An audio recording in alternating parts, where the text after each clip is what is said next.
Okay, well, hello, everybody. My name is Sarbari Gupta, and today I will be talking about a solution that we built for one of our federal agency customers. So it's kind of structured as a case study, and the focal point is enterprise PIV-based authentication without an Active Directory environment. So before I jump in, I think it might be good to tell you a little bit about our company, Electrosoft.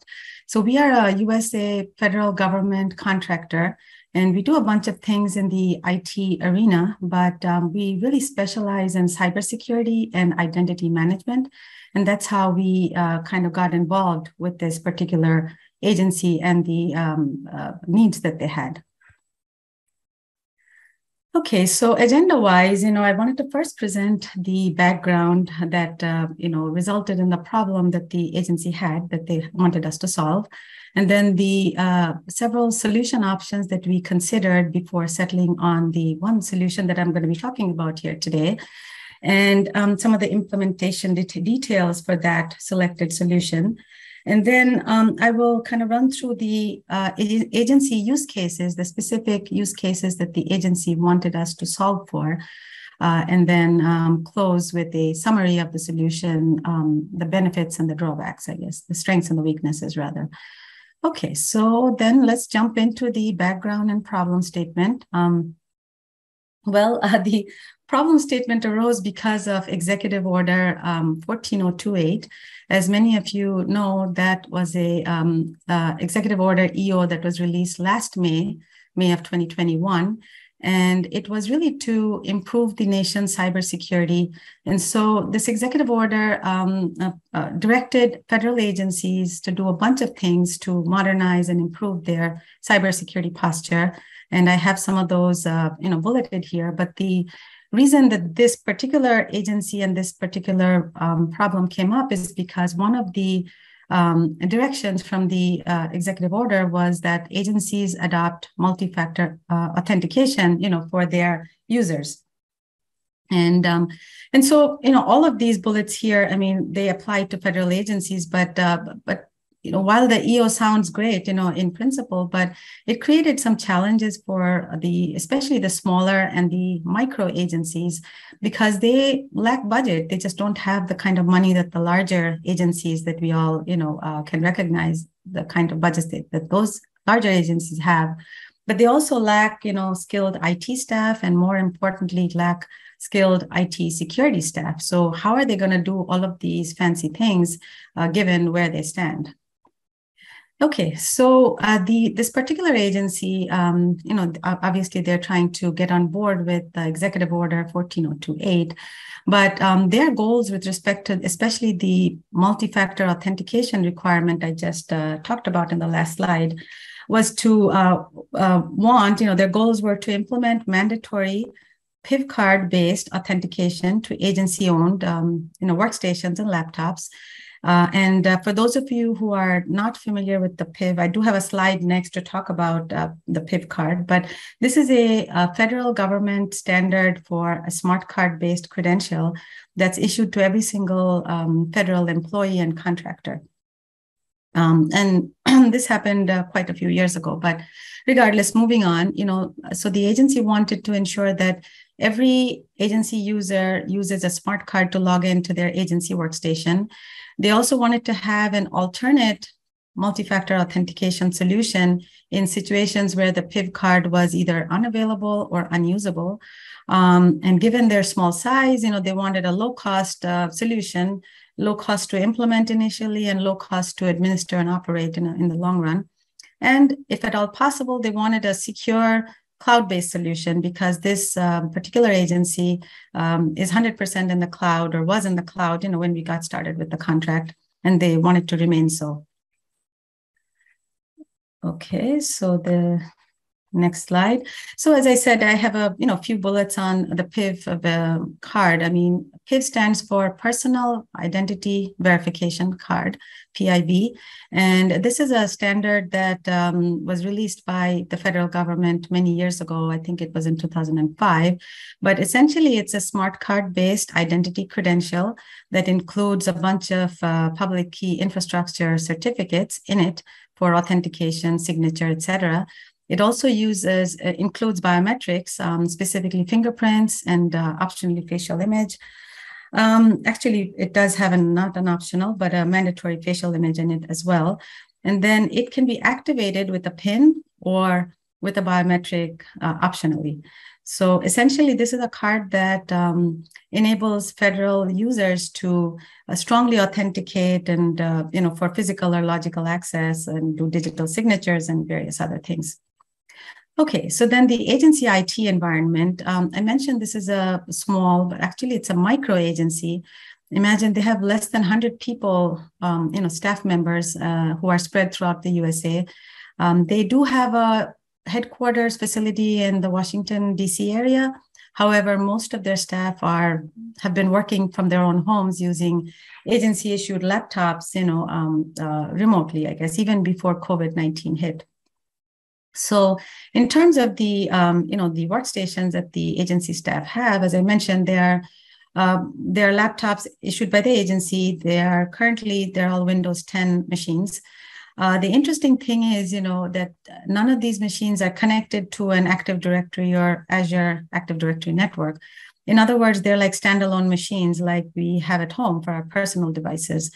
And so the way they've been working is that the agency user logs on using their local user account. So since it's not an Active Directory connected machine, it doesn't have an integrated network logon, user just selects their local user account, puts in their password, and that's how they get into the machine. And then for administration of those agency machines, the agency administrators use remote in tools like LogMeIn and others. And that's how they remotely administer the machines when needed. And because of the very primitive environment, for this agency, IT environment, many times the laptops have to be shipped back to the HQ for some routine administrative tasks, so that's a real negative how they were operating. The other important thing about this agency is that I had mentioned this earlier, they are currently 100% in the cloud. They've removed all on-prem hardware, software. Of course, they have the laptops, but aside from that, everything else is in the cloud. They use a Google Workspace-based environment for email, for storage, as well as collaboration within the team. They also have multiple other cloud-based applications that they use. And as I mentioned, their IT and specifically IT security staff is very limited. You can count the few people on your fingers, basically, who do this kind of work for the agency. Okay, and in terms of the agency having PIV cards issued to their users or their staff, I guess. So they've chosen to get their PIV cards issued through a shared service provided by GSA called US Access.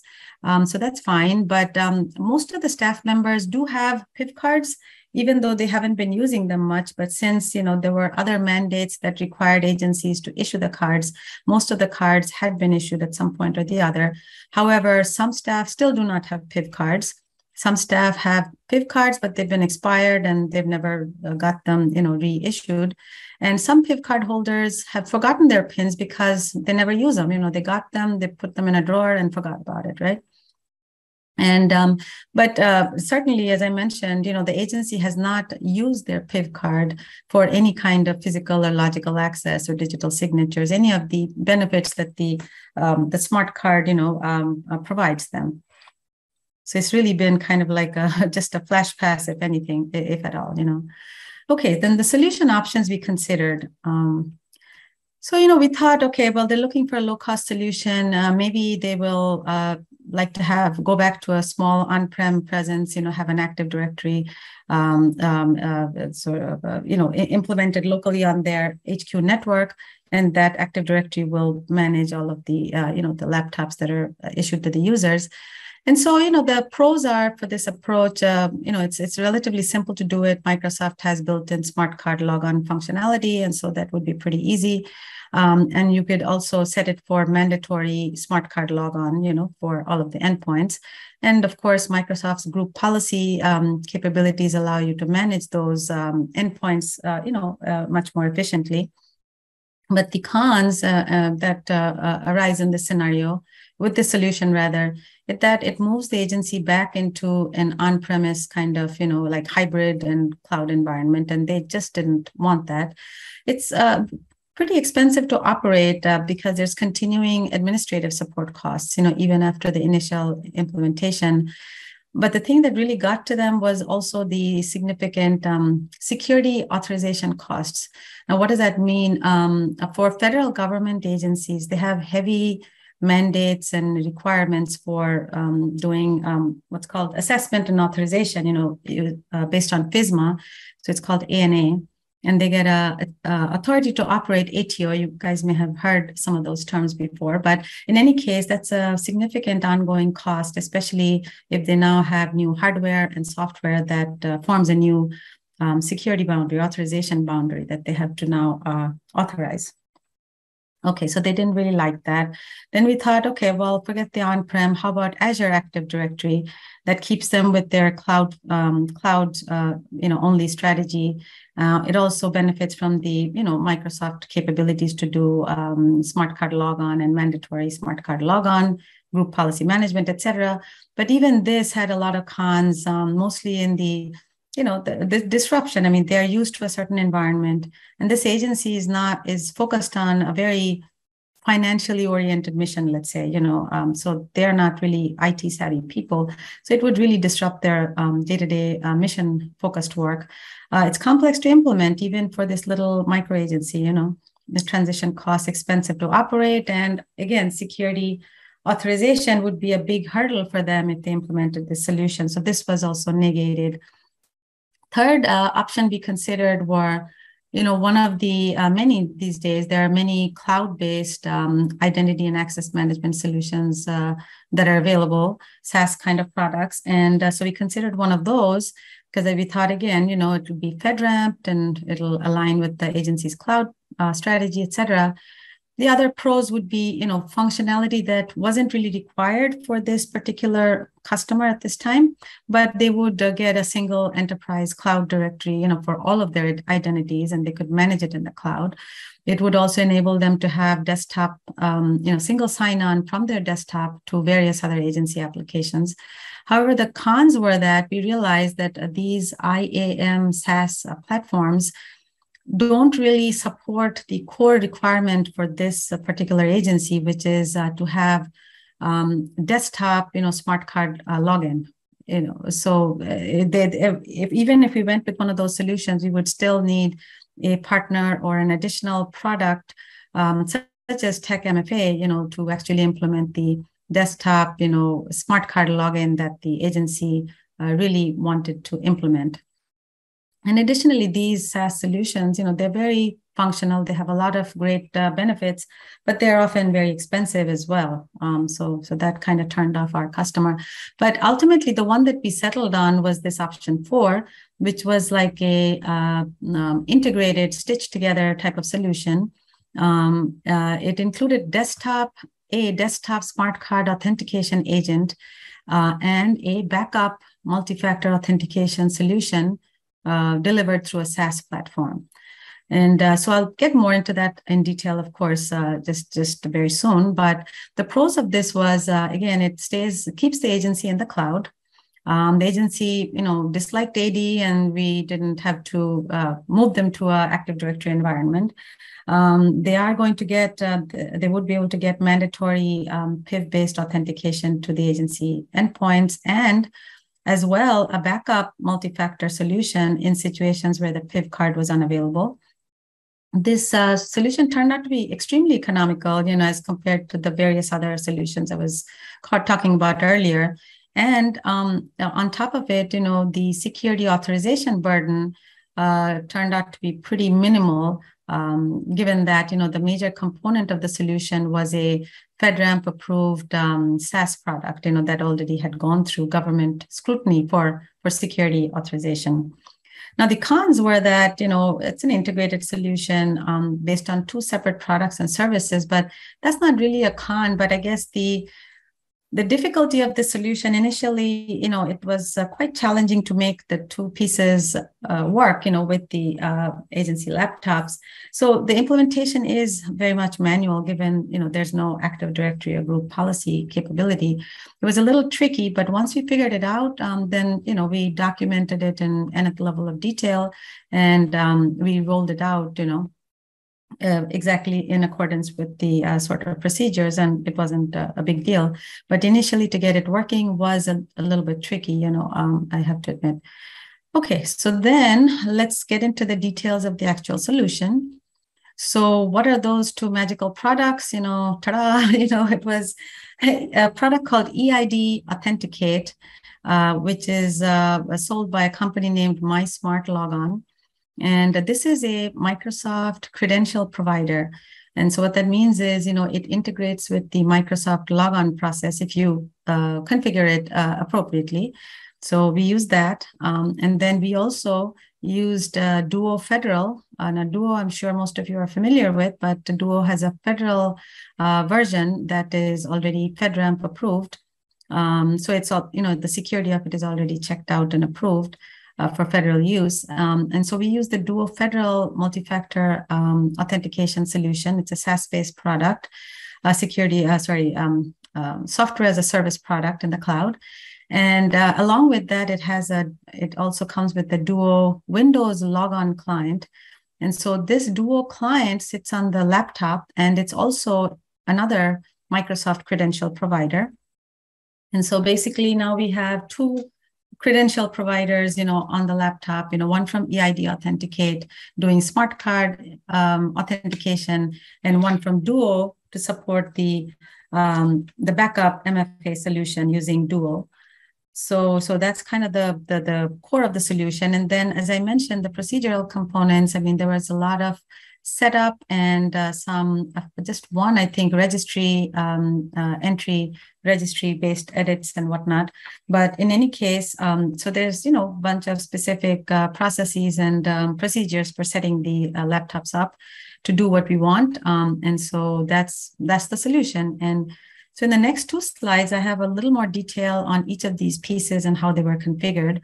So let me talk about that. Okay, EID Authenticate. So that's the credential provider that we chose to ask the user to log on with their PIV card. Basically, that's the one that supports smart card logon and takes over the logon process from Microsoft on a Microsoft machine. So we installed that credential provider, of course, on each laptop. And then we had to configure it, various checks that we either checked or unchecked, or factors that we checked or unchecked. And we, first of all, we had to associate the EID Authenticate agent on that user's laptop with that user's PIV certificate, PIV authentication certificate, right? Because that's the one that the user will subsequently use to authenticate as they do their work every day. And then we also associated the EID Authenticate agent with the local account for that user on their laptop. So it's a tight kind of coupling of these three things. The local account is tied to the EID Authenticate, and EID Authenticate knows the PIV authentication certificate for the user, so they can subsequently authenticate. Okay, and then regarding, PKI authentication or PIV card or PIV authentication certificate validation, so we obviously had to test first, as we were installing it, whether the user's PIV card was successfully usable, for authentication. But we also did a configuration to only ask EID Authenticate to check what's called revocation status, for the certificate when connected to the internet. Now, why that is, revocation, some of you know, is an important part of PKI validation. Revocation checking is because you want to know that the certificate is valid as of like right now, but you need to connect to some server on the internet to do that. So if the user's laptop was not connected, then that revocation check would just hang, basically, and the user could never log on to the computer. So based on the agency's feedback, we configured it in this way. Okay, so then the next thing is the other solution component was the Duo Federal.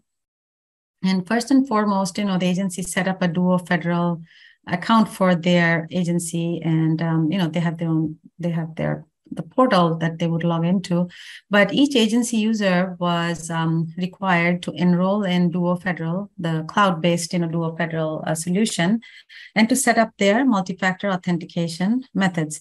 So specifically, that would be a password, which is the same password as the laptop, local user password, and a second factor, which could be, SMS to a user's phone. They could have a Duo app on their phone, various, just phone call even, various other options that exist. Then we installed the Duo Windows Logon client on each of the users' laptops, right? So previously we installed, I think, the EID Authenticate, right? And so now we are installing the Duo credential provider on that laptop and connecting it with the agency's portal on the internet, the SaaS portal, and then configuring it to require multi-factor authentication. So Duo client, that client will really prompt for the login, the authentication process when the smart card is not available. Let's say we'll see that later, but it was set up so that both unprivileged users, regular users, local users, as well as the local administrative users, both of them have to do Duo MFA to be able to get onto the user's laptop. So then that in itself was a big security posture improvement, because prior to that, the remote administrators at this agency, they would just use a password to get into, to get admin access to the remote laptops and do whatever they needed. Okay, so then the other tricky part, as I said, was to make these two different, additions to the laptop work well with one another, right? To do the handshake with one another. And so we had to configure it to work. We had to configure the Duo client to work alongside the EID Authenticate to get the kind of desired behavior that we wanted. And so how did we do that? So as it turns out, the user's account status on the Duo cloud portal drives the behavior of the Duo client on the user's laptop, assuming, of course, the laptop is connected to the internet. So if the user's account status is set to disabled on the cloud portal, then the Duo client senses that and just stays dormant. It knows that this user is not using Duo MFA, so I'm just going to lie low. And in such a circumstance, the EID Authenticate agent, it takes control of the user's login process and prompts for a PIV card. However, if the user's account status on the portal is set to be active, then the Duo client senses that as well, and then rears its head and takes control of the login process. So in that case, EID Authenticate stays dormant, Duo takes precedence, and prompts the user to go through the Duo multi-factor authentication process. Okay, but as it turns out, to get what we want, the sort of behavior that we want, Duo was supposed to be the backup authentication solution, right? When PIV card is not present. So by default, after successful creation of the user's account, all Duo users' accounts are set to the disabled status, and that's the default state.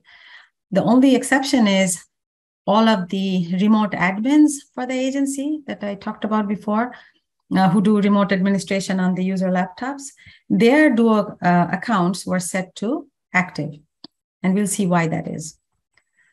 Okay, so we're getting to the actual use cases. So let's see how this works out. Okay, so the agency had a bunch of use cases, so I've listed them here, and we'll go through them one by one. First use case is the most standard one. The user has a valid PIV card, which they can use. They're connected to the internet. Second one is user has a PIV card, but no connectivity to the internet. Third one is the user's PIV card is unavailable. They've forgotten it, forgotten the PIN maybe, or lost it, broken it, whatever. And fourth use case is not only is the user's PIV card unavailable, but the user also forgot their local account password, to the machine. And the fifth one is where the user has a PIV card, but they're trying to log into a shared workstation versus all of these other ones where it's really a laptop issued to a single user for use, from their home or wherever they work. Okay, so then let's dive in. Use case one, the most normal one, user has a PIV card, internet is available.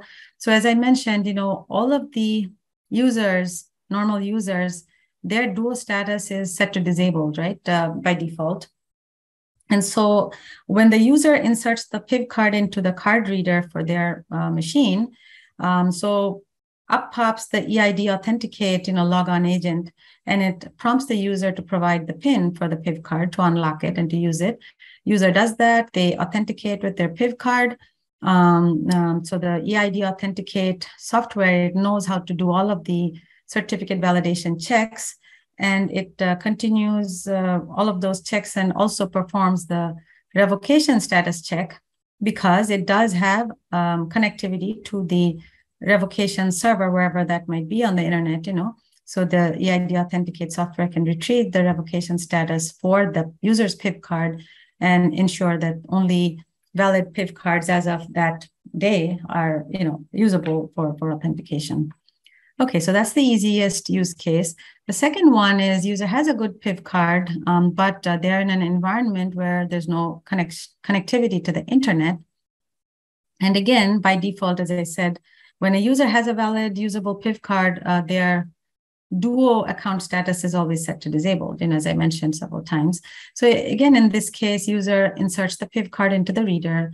They're asked to provide their PIN and everything works out fine. The only difference between the last use case and this one is that EID Authenticate, we configured it so that when it senses there's no internet connection, it will just bypass the revocation check. Now, this is a small security, weakness, but that's what the agency wanted us to do because even when the internet is not available, they want their agency users to be able to use their laptops and continue with their work offline, So that's the reason for this use case. Okay, the third one is where the user somehow cannot use their PIV card. And so in this case, by default, as I said, the user's status on Duo is set to disabled. So they don't have their PIV card. So the EID Authenticate, they cannot authenticate to EID Authenticate. And the Duo client doesn't even, sort of take control because the user's Duo account status is set to disabled by default, right? So what the user does in this circumstance is they have to call the agency help desk. So they, use a different medium, I guess, a telephone line to call the help desk and then ask them to set their account status to be active, instead of disabled. So the help desk folks can do that. They go on the internet from wherever they are. They set that user's account status to be active. So then next, when the user tries to log in to their account again, in this circumstance, the Duo client senses that, this user's account is on the Duo portal is active. And so the Duo client takes over the logon process and it prompts the user for the two factors, the password and whatever the second factor was that the user already set up, So they're able to get into their laptop just fine and continue their work for that day.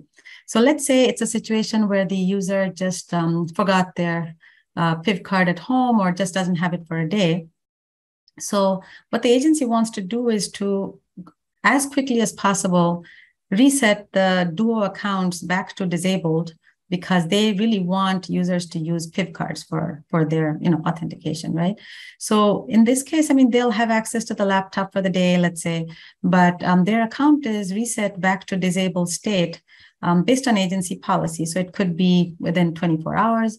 It could be based on, daily checks of who still needs the, active status, et cetera. But whatever it is, it's something that has to be closely monitored so that, the agency gets its goal of mandatory PIV card authentication whenever the PIV card is available, right? Okay, so that's the third use case. Now, this is probably the most complex use case. In this scenario, not only does the user not have the PIV card to use for authentication, but they also forgot the password to their local account on the laptop. So since they don't have the PIV card, they can't use the ID Authenticate. And if they don't have their local account password, they can't even log on with the Duo client, because the Duo client will prompt them for the local user password. So what do? And they're remote, right? They're not in an agency, like a facility or environment where they can just walk over to the admin person, and ask for help. So what they do is, again, they call the help desk, and the help desk in this circumstance will dispatch a remote administrator. So the remote admin person, as I mentioned, they will connect to this laptop using, remoting tools. I guess there's quite a few of them. But when they get on the laptop, when they connect and they try to log in as the local admin on that laptop, they will be prompted for their Duo MFA, the sort of login authentication process. And so the remote admin also has to do two-factor to get into the local admin account for that user's laptop. Now, when they are able to do so, then as the local administrator of the laptop, they can reset the user's local account password. I hope you're still with me. So now the user, as I said, the user started out with, having forgotten their own local user password, right? So now the user is going to be able to take part in setting what the new password is. And the user obviously knows that, right? So now we are in a state where we can then go back to use case number 3, where user doesn't still have a PIV card, but they now know the local account password for the MFA using Duo. And so they can, again, get into the laptop and continue with their work. So that's an important, but I guess it's kind of the most difficult use case that we had to solve for. And then the final use case is not difficult, but it's just an extrapolation of use case 1, really. I mentioned that the agency does have a headquarter facility in DC, and they have a few, staff members working there, but they do have certain desktop machines and laptops in that facility, which are for shared use, like in a conference room, for example, right? And there are a certain set of users who regularly need to use those shared workstations. And so how do you solve for that problem and still use, PIV and then multi-factor authentication to get into those shared workstations? So each such shared workstation, just like we set up, each user's laptop, dedicated user laptop, to have, those EID Authenticate and Duo client and et cetera. So the same set of steps have to be followed for each of the, it's only a handful of users that they have. Each of the users that need to use these shared workstations will have to go through the same process as they did for their own laptops. They'll have to go through that for the shared workstation as well, so that, their accounts are set up for EID Authenticate as well as Duo MFA. And then when a particular user comes in on a particular day, tries to get into that conference room workstation, they'll just, if they have their PIV card, they go ahead and use that with the ID Authenticate. If they don't have their PIV card, and they will then again call the help desk. Hopefully that's rare. It's a exception situation, right? And then the Duo client will allow them to log in with their Duo account MFA. So that's pretty much it. And so the final slide is just, again, a recap of the strengths that we realized, this solution offered, and some of the weaknesses as well. Now, so the strengths are that, for a relatively low cost, this agency was able to implement mandatory smart card authentication for all of their endpoints, which is a huge deal. And not only that, they had a backup MFA solution for situations where their smart cards were unavailable. And for an agency such as this, where most of the users are remote, this backup MFA was a real godsend, because, unlike in agencies where most of the people work at the facility, if they forget their PIV card, most agencies have a process for issuing a temporary, smart card to those people for the day. But that solution really doesn't work for this particular agency because all of their users are, working from remote locations from their homes, essentially across the nation. So having a ready-made built-in backup MFA was a real boon for them. The remote administration capabilities for this agency really improved and became more secure because now remote admins also had to do multi-factor authentication to get admin access to those laptops. And they could do remote reset of local user passwords instead of, in some cases, they had to ship the laptops back to HQ before because it turned into a rock, basically, how when the user forgot their local password and didn't have a PIV card in some cases. But now they had a different mechanism for remote reset and administration. The other thing is, improve security with low additional workload. So Duo Federal is already FedRAMP authorized. So the agency could just, leverage that. And there was very little additional security analysis, assessment, et cetera, implementation that they had to do.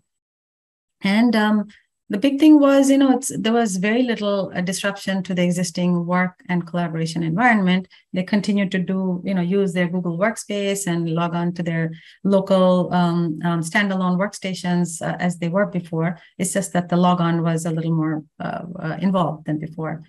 And it's a very scalable, cost-effective solution, which fits, the smaller budgets for small organizations or agencies such as this one. So that was wonderful. In terms of, weaknesses or drawbacks, obviously this is not a fancy solution, like with one product that does everything. So it's a sort of integrated solution, right? But the weakness really was the fact that, the workstations have to be managed and updated on an individual basis, with remote admin tools. So even all the setup steps that I talked about before, those cannot be done through any kind of, group policy pushes in the enterprise. They really don't have an enterprise network, right? So you can't do that. So one by one, each agency endpoint had to be configured in the way that I discussed. But, for this agency with such a few endpoints and small budgets, it turned out to be something that they could deal with, rather than go with a more expensive but more standard solution, such as through Active Directory and whatnot. So that's pretty much it. So thank you for listening, and I hope this can be of value to some of you as you try to implement, multi-factor authentication in your organizations or your, a local or federal level agency. So thank you.